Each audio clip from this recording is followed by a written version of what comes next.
நேரம் சரியாக 11 மணி கடந்து 37 நிமிடமாக கொண்டிருக்கிறது. மறுமலர்ச்சி நிகழ்ச்சியோடு இணைந்திருக்கிறோம். நிகழ்ச்சியில் அடுத்து வருவது learn English with master Eric Brian. இன்றைய தினத்திலும் நிகழ்ச்சியில் இணைந்து கொண்டு ஆங்கில பாடம் பகுதியினூடாக உங்களை சந்திக்க தயாராக இருக்கிறார் ஆசிரியர் எரிக் பிரையன் அவர்கள். இன்று 119வது வாரமாக நாங்கள் learn English with master Eric Brian பகுதியினை உங்களுக்காக வழங்கிக் கொண்டிருக்கிறோம். அந்த வகையிலே இன்றைய பாடத்தில் ஏதாவது சந்தேகங்கள் இருந்தால் அல்லது ஆசிரியர் எரிக் பிரையன் அவர்களுடைய தனி அல்லது குழு வகுப்புகளில் இணைந்து கொள்ள விரும்பினால் அல்லது அவரை உங்களுடைய வீட்டுக்கு வரவழைத்து அவரிடம் முறையாக சரளமாக விரைவாக ஆங்கில மொழியினை நீங்கள் கற்றுக்கொள்ள விரும்பினால் அவருடைய தொலைபேசி இலக்கத்தை தருகிறோம். இதனூடாக அவரை தொடர்பு கொண்டு நீங்கள் சந்தேகங்கள் கேள்விகளுக்கான விளக்கங்களை பெற்றுக் கொள்வதோடு அவருடைய வகுப்புகளிலும் இணைந்து கொள்ளலாம். அவருடைய தொலைபேசி இலக்கம் இதுதான் 075 839 58 26 075 839 58 26. இனி நாங்கள் இன்றைய நிகழ்ச்சிக்குள் செல்லலாம். இது learn English with master Eric Brian. You are never too old or too young to learn English. So come, let's learn English.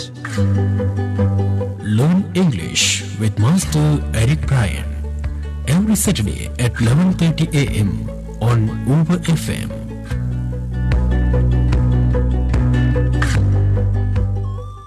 Good morning dear students. பாசத்தின் பண்பலை வாசம் வானொலியில் லேர்ன் இங்கிலீஷ் பகுதியுடன் இணைந்திருக்கும் மாணவர்களுக்கு என் அன்பான காலை வணக்கங்கள்.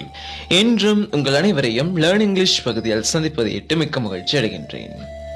மாணவர்களே, சென்ற வாரங்களில் நமது லேர்ன் இங்கிலீஷ் பகுதியில் நாங்கள் பி என்ற வினைச்சொல்லானது, அதாவது பி என்ற வேர்பானது நிறைவான காலத்தில் ஐ மற்றும் வி, அதாவது நான் மற்றும் நாங்கள், நான் மற்றும் நாங்கள் என்ற தன்னிலை பிரதிப்பெயர் சொற்களுடன் இணைந்து நிறைவான கடந்த காலம் பாஸ்ட் பெர்ஃபெக்ட் டென்ஸ், நிறைவான நிகழ்காலம் பிரசன்ட் பெர்ஃபெக்ட் டென்ஸ் மற்றும் நிறைவான எதிர்காலம் ஃபியூச்சர் பெர்ஃபெக்ட் டென்ஸ்.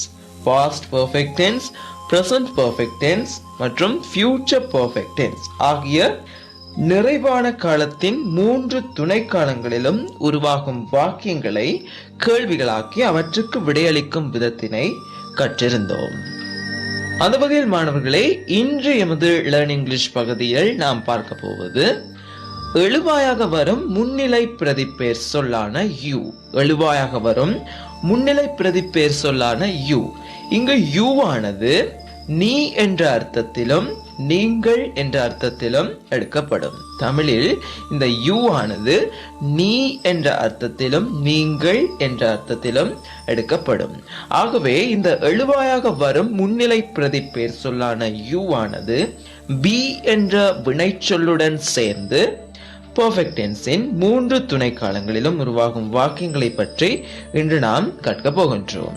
ஆகவே மாணவர்களே, இன்றைய பகுதியில் முதலாவதாக நாம் பெர்ஃபெக்ட் டென்ஸில் 3 துணை காலங்கள் இருப்பது நமக்கு தெரியும்.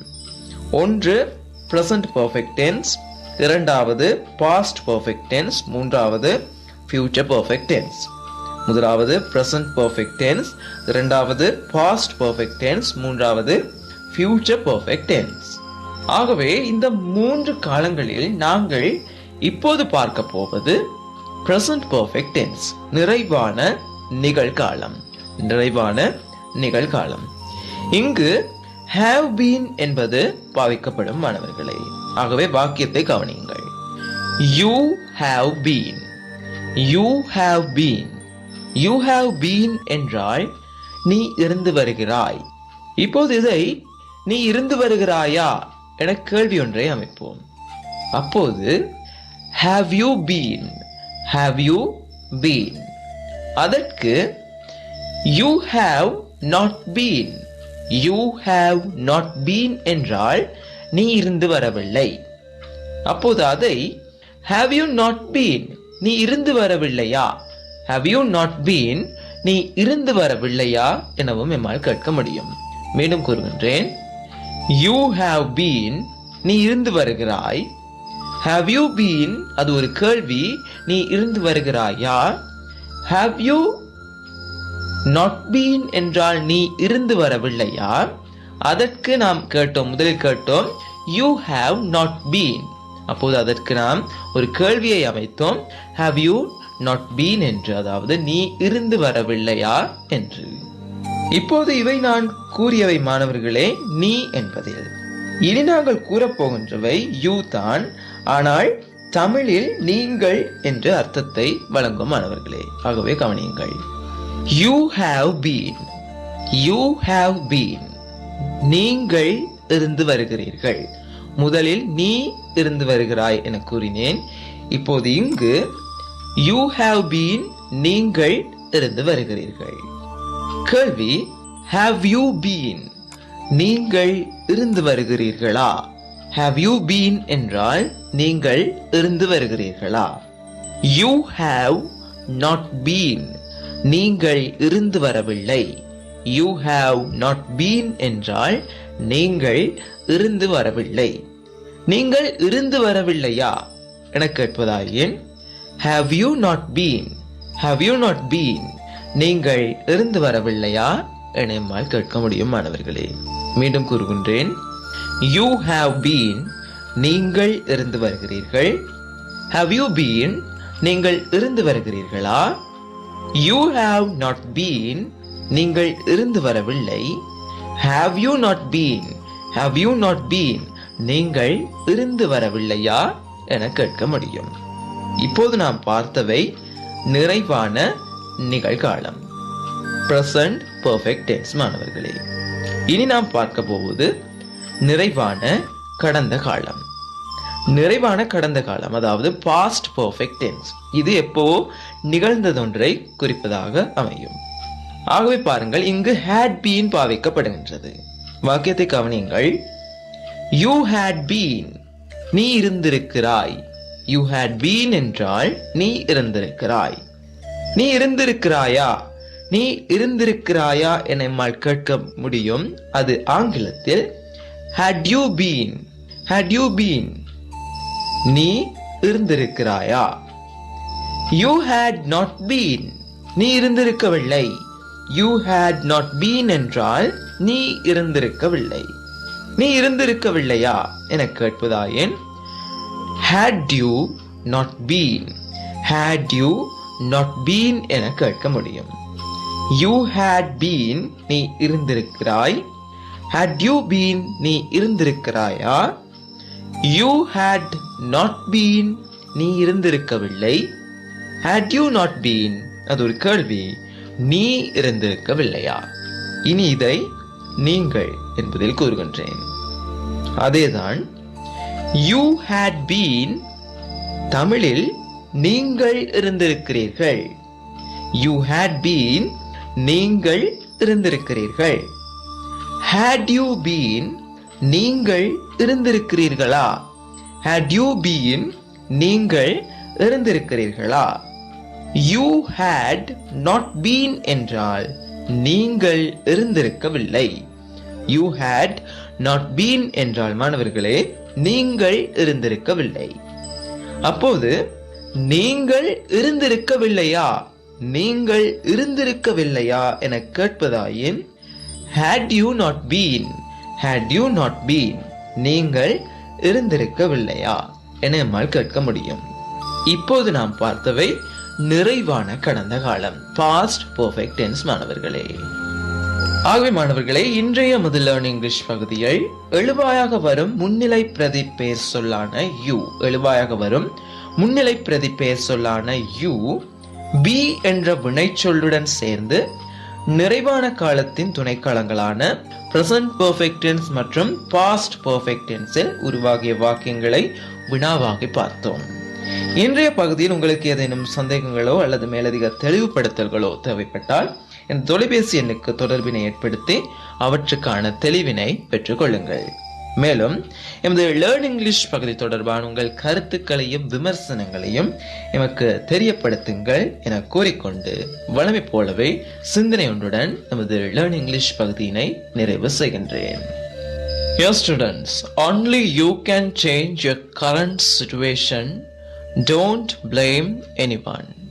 Only you can change your current situation. Don't blame anyone.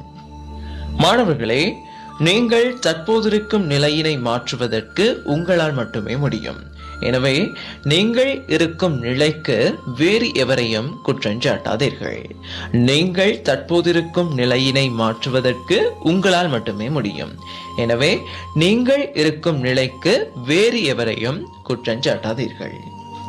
என் அன்பார்ந்த மாணவர்களே, நானும் சரி நீங்களும் சரி பெரும்பாலும் செய்யும் தவறு ஒன்றுதான். நாம் இன்று ஏதாவது ஒரு இக்கட்டான சூழ்நிலையில் இருந்தாலோ அல்லது எமக்கு இவ்வேளையில் ஏதாவது கஷ்டங்களோ நஷ்டங்களோ ஏற்பட்டிருந்தாலோ அந்த கஷ்டத்திற்கு பிறரை சாடுவது, பிறரை வருத்துவது, அதோடு பிறரோடு முரண்பாடுகளை ஏற்படுத்திக் கொள்வது, இதையே பெரும்பாலான சந்தர்ப்பங்களில் நாம் அதிகம் செய்வோம். ஆனால் இங்கு நாம் ஒன்றை புரிந்து கொள்ள வேண்டும் மாணவர்களே. என்னவென்றால், எனது வாழ்க்கையை வாழ்வது நான் என்றால் அந்த வாழ்க்கையில் வரும் சந்தோஷங்களை நான் மகிழ்ச்சியாக அனுபவிக்கின்றேன் என்றால் அதே வாழ்க்கையில் எனக்கு முகம் கொடுக்க வேண்டி ஏற்படும் கஷ்ட துன்பங்களையும் ஏற்பதற்கு நான் தயாராக இருக்க வேண்டும். அந்த கஷ்டத்திற்கு மாத்திரம் நான் பிறரை குற்றம் சாட்டுவதற்கு முற்படுகிறேன் என்றால் அதன் தவறு என்னை மட்டுமே சாரும் மாணவர்களே. அதோடு நான் அனுபவிக்கும் துன்பத்திற்கு பிறர் பொறுப்பு கூற வேண்டும், அந்த துன்பத்தினை அவர்கள் தான் எனக்கு மாற்றித் தர வேண்டும் என நினைப்பதும் ஒரு முட்டாள்தனமான செயல். எனவே வாழ்க்கையில் நாங்கள் இன்று இருக்கும் நிலையினை விட நாளை பன்மடங்கு சிறப்பாய் இருப்பதற்காக மாற்றங்களை மேற்கொள்ள வேண்டுமாயின் அந்த மாற்றங்களை நாம் தான் எம்மில் ஏற்படுத்திக் கொள்ள வேண்டும். மாணவர்களே, எமது வாழ்க்கையை பிறர் எப்போதும் வாழ மாட்டார்கள். அப்படி அவர்கள் எமது வாழ்க்கையை வாழ்வதற்கு வாய்ப்பு வழங்கிவிட்டு நாங்கள் பிறருக்கு அடிமையாய் இருக்கவும் கூடாது என்பதை only you can change your current situation, don't blame anyone. Only you can change your current situation, don't blame anyone என்ற சிந்தனையின் மூலம் உங்களுக்கு வழங்கிவிட்டு விடைபெறுகின்றேன். We'll meet on next Saturday at the same time. Until then, this is Eric Bryan. Thank you and have a great day, students. You are never too old or too young to learn English. So come, let's learn English.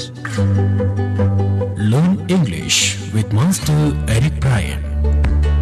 சனிக்கிழமைகளில் காலை 11:30 உங்கள் Uber எஃப்எம்மில்.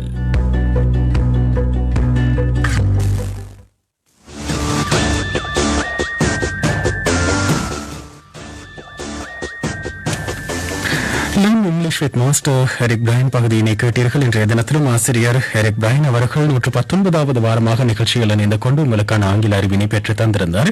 அவருக்கு எங்களுடைய மனமார்ந்த நன்றிகளை தெரிவித்துக் கொள்வதோடு இன்றைய பாடத்தில் சந்தேகங்கள் கேள்விகள் இருந்தால் நீங்கள் அவற்றை ஆசிரியர் எரிக் பிரையன் அவர்களிடம் கேட்டு தெளிவினை பெற்றுக் கொள்ள முடியும். அவருடைய தொலைபேசி இலக்கம் இதுதான் 075-839-5826 075-839-5826. இதனூடாக ஆசிரியர் எரிக் பிரையன் அவர்களை நீங்கள் தொடர்பு கொள்ள முடியும். அல்லது அவருடைய தனி மற்றும் குழு வகுப்புகளிலும் இந்த தொலைபேசி இலக்கத்தினூடாக தொடர்பு கொண்டு இணைந்து கொள்ள முடியும்.